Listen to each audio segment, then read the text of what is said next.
जंगल में इस साल इतनी भयंकर गर्मी पड़ी थी कि जानवरों का दम निकले जा रहा था। शेर हमेशा की तरह मजबूत और तेज था, लेकिन इस बार गर्मी ने उसे बहुत कमजोर कर दिया था। कई दिनों से वह ठीक से पानी नहीं पी पा रहा था। उसकी हालत इतनी खराब हो गई कि वह अपनी गुफा से बाहर चलकर भी नहीं जा सकता था। पूरे जंगल में यह खबर फैल गई कि शेर बहुत बीमार है। जंगल के जानवरों में चिंता फैल गई। सभी सोचने लगे कि अगर शेर ठीक नहीं हुआ तो जंगल का संतुलन बिगड़ जाएगा। सबसे पहले यह खबर लोमड़ी को मिली। लोमड़ी चालाक थी, लेकिन उसका दिल भी अच्छा था। उसने सोचा कि राजा की मदद करना उसका कर्तव्य है। लोमड़ी तुरंत शेर की गुफा की ओर चल पड़ी। गुफा के अंदर शेर बहुत कमजोर हालत में लेटा था। उसकी सांसें भारी थीं और उसकी आंखों में थकान साफ दिखाई दे रही थी। महाराज, आपकी यह हालत देखकर मन बहुत दुखी हो रहा है। कृपया बताइए, मैं आपकी क्या सहायता कर सकती हूँ। लोमड़ी, कई दिनों से पानी नहीं पी पाया हूँ। शरीर कमजोर हो गया है। चलना भी अब मुश्किल लग रहा है। महाराज, आप चिंता बिल्कुल मत कीजिए। मैं अभी किसी भी तरह आपके लिए ठंडे पानी की व्यवस्था करती हूँ। यह कहकर लोमड़ी गुफा से बाहर निकली और पानी की तलाश में जंगल की ओर बढ़ गई। थोड़ी दूर जाने पर उसे एक पुराना कुआं दिखाई दिया। उस कुएं में अभी भी थोड़ा पानी बचा था, लेकिन वहां हाथी पहरा दे रहा था। हाथी बहुत सख्त स्वभाव का था। वह किसी को भी आसानी से पानी नहीं लेने देता था, क्योंकि गर्मी के कारण पानी बहुत कम बचा था। हाथी भाई, हमारे राजा शेर बहुत बीमार हैं। उन्हें तुरंत पानी चाहिए। कृपया थोड़ा पानी लेने दीजिए।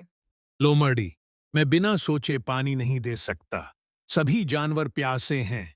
अगर सबको दूंगा तो कुआं सूख जाएगा। अगर राजा स्वस्थ रहेंगे तो पूरा जंगल सुरक्षित रहेगा। उनका ठीक होना हम सबकी जिम्मेदारी भी तो है। हाथी ने कुछ पल सोचा। उसे लोमड़ी की बात सही लगी। तुम सही कह रही हो, जंगल के राजा का स्वस्थ रहना जरूरी है। तुम थोड़ा पानी ले जा सकती हो। लोमड़ी ने धन्यवाद कहा और बड़े ध्यान से एक मिट्टी के घड़े में पानी भर लिया। वह जल्दी जल्दी गुफा की ओर लौटने लगी, लेकिन रास्ते में तेज गर्म हवा चलने लगी। धूल उड़ने लगी और रास्ता साफ दिखाई नहीं दे रहा था। लोमड़ी ने घड़ा मजबूती से पकड़ा। अचानक सामने बंदर आ गया। वे पेड़ों से कूदते हुए नीचे आया और घड़े को देखकर शरारत करने लगा। बंदर हंसते हुए बोला, लोमड़ी बहन, इतना ठंडा पानी कहाँ ले जा रही हो? हमें भी थोड़ा पीने दो, बहुत प्यास लगी है। लोमड़ी जानती थी कि अगर बंदर को पानी दे दिया तो शेर के लिए कम पड़ जाएगा, लेकिन वह उन्हें नाराज भी नहीं करना चाहती थी। यह पानी बीमार शेर के लिए है। पहले उन्हें स्वस्थ होना जरूरी है। फिर हम सब मिलकर पानी ढूंढेंगे। अगर पानी राजा के लिए है, तो हम रास्ता साफ करेंगे ताकि तुम जल्दी गुफा तक पहुंच सको। लोमड़ी खुश हो गई। लोमड़ी जल्दी से गुफा तक पहुंची और पानी शेर के सामने रख दिया। शेर ने धीरे धीरे पानी पिया।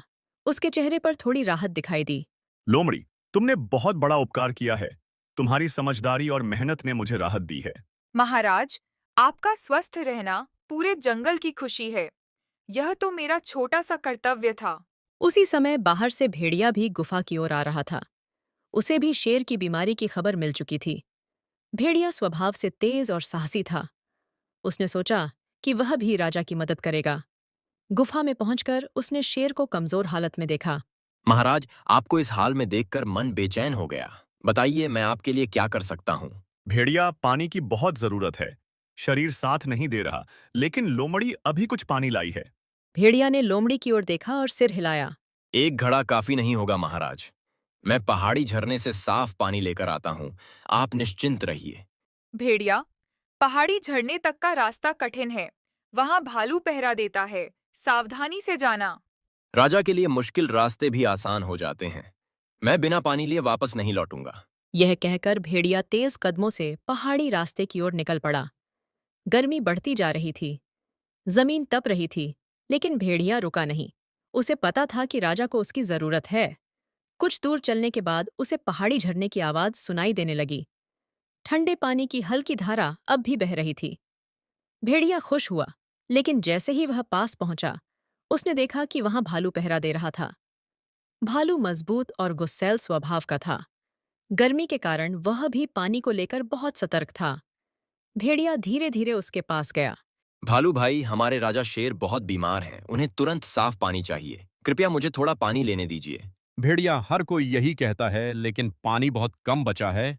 मैं बिना कारण किसी को नहीं जाने दूंगा।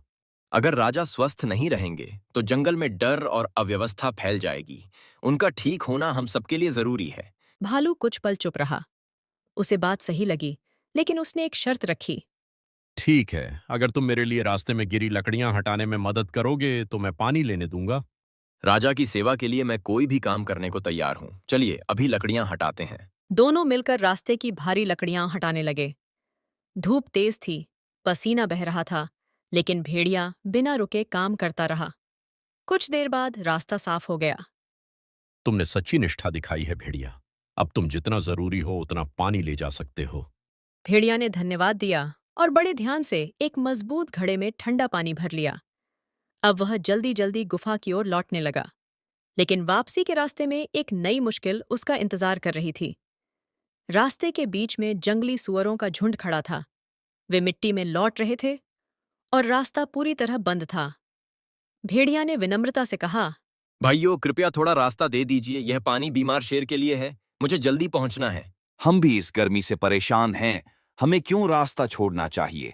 पहले हमारी बात सुनो। भेड़िया रुका। वह झगड़ा नहीं चाहता था।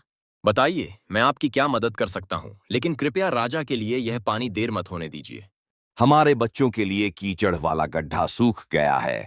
अगर तुम पास की नाली खोल दो तो पानी वहां पहुंच जाएगा। भेड़िया तुरंत तैयार हो गया। उसने अपने पंजों से मिट्टी हटाई, पत्थर खिसकाए और छोटी नाली खोल दी। थोड़ी ही देर में झरने का थोड़ा पानी गड्ढे तक पहुंचने लगा। सुअरों के बच्चे खुशी से उछल पड़े। बड़ा सुअर मुस्कुराया। तुमने हमारी मदद की है। अब हम तुम्हारा रास्ता नहीं रोकेंगे। जल्दी जाओ और राजा को पानी पहुंचाओ। भेड़िया ने धन्यवाद कहा और तेजी से गुफा की ओर दौड़ा। गुफा के अंदर पहुंचते ही लोमड़ी ने उसे देखा। भेड़िया, तुम सच में सफल होकर लौट आए। महाराज को इस पानी की बहुत जरूरत थी। शेर अब भी कमजोर था, लेकिन लोमड़ी के लाए पानी से उसे थोड़ी राहत मिली थी। महाराज, यह पहाड़ी झरने का ठंडा और साफ पानी है। इसे पीजिए, आपको अवश्य आराम मिलेगा। शेर ने धीरे धीरे पानी पिया। उसके चेहरे पर पहले से अधिक शांति दिखाई देने लगी। भेड़िया, तुमने साहस, धैर्य और सेवा का अद्भुत उदाहरण दिया है। मैं तुम्हारा आभारी हूँ। महाराज, आपका स्वस्थ रहना ही हमारा सम्मान है। मैंने केवल अपना कर्तव्य निभाया है। उसी समय गुफा के बाहर से धीमी चाल की आवाज आई। वह गधा था। गधा सीधा सादा और मेहनती था। उसे भी शेर की बीमारी की खबर मिल चुकी थी। उसने सोचा कि वह भी किसी न किसी तरह मदद करेगा। गुफा के अंदर आकर उसने शेर को देखा और उसकी आंखों में चिंता भर गई। महाराज, आपको इस हालत में देखकर मन भारी हो गया। कृपया मुझे भी आपकी सेवा करने का अवसर दीजिए। शेर ने हल्की मुस्कान के साथ उसकी ओर देखा। गधा, लोमड़ी और भेड़िया पहले से ही मेरे लिए इतना पानी ले आए ही कि अब मैं बिल्कुल ठीक और तंदुरुस्त महसूस कर रहा हूँ।